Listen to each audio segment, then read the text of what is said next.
what is going to give people the return on their time investment? And I started looking at, well, why is the world filled with ex-meditators? People who maybe do a retreat or maybe download an app and do it for a few days, but then they don't commit. Or why do people, go really strong in the first few months and then kind of taper off over time?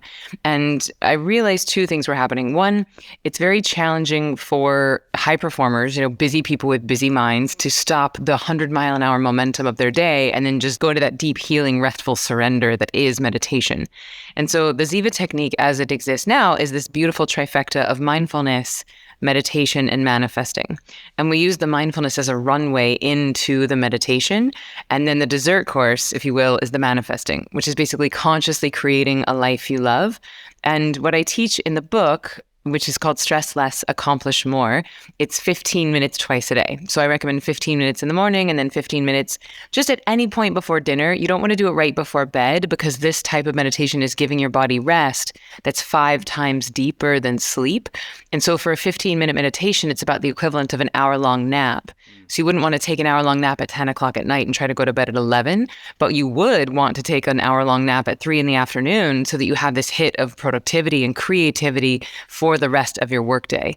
And so as far as timing goes, what I have found is that if you're doing at least 15 minutes twice a day, your return on investment is going to be exponential if you're doing a technique that is designed for you and not a monk. And what most of my students report who do that say that they get an average of 3 hours of productivity back in their day. And so rather than negotiating on the time up front, it's like, well, let's start to look at what's the opportunity cost of not doing it. And what I've also found is that if you're only doing once a day, it's really not anywhere near as good. Like twice a day is not 2x better, it's exponentially better because it's the twice a day that is getting rid of your stress, not only from today, but all that backlog of accumulated stresses from your past. And it is that backlog of stresses that we've been storing in our cellular memory. That's what's making us stupid, sick, and slow. And so if you are disciplined about getting to the chair every day, twice a day, you're actually up-leveling your cognitive performance capabilities. Right. Yeah, because it's a very different thing meditating in the morning. It's a running joke between me and my partner now. When I'm, getting a bit stressed in traffic or something, she'll be like, "Have you meditated?" Yep. And so that kind of sets you up a chill for the day. But actually, I often find an afternoon meditation, it is, as you say, like a sleep, especially if you're tired. Yes. The 15 minutes rather than 20, I'm fascinated by that.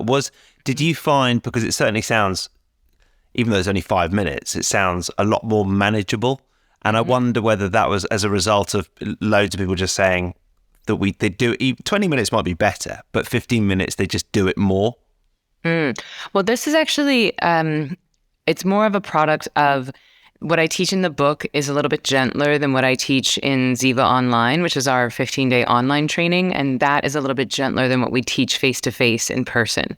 And so it has more to do with the efficacy and intensity of the meditation that I teach in the book and the online and then the live, more than trying to negotiate with people's busyness. Because people only will negotiate their minutes on input if they're not seeing a return on the investment, right? And so, but if you do the math, it's like 15 minutes twice a day is actually only 2% of your day.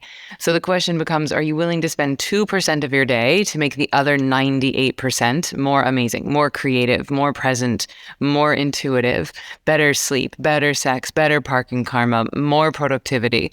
And when you frame it like that, you're like, of course I would be willing to make a 2% investment in all of those things.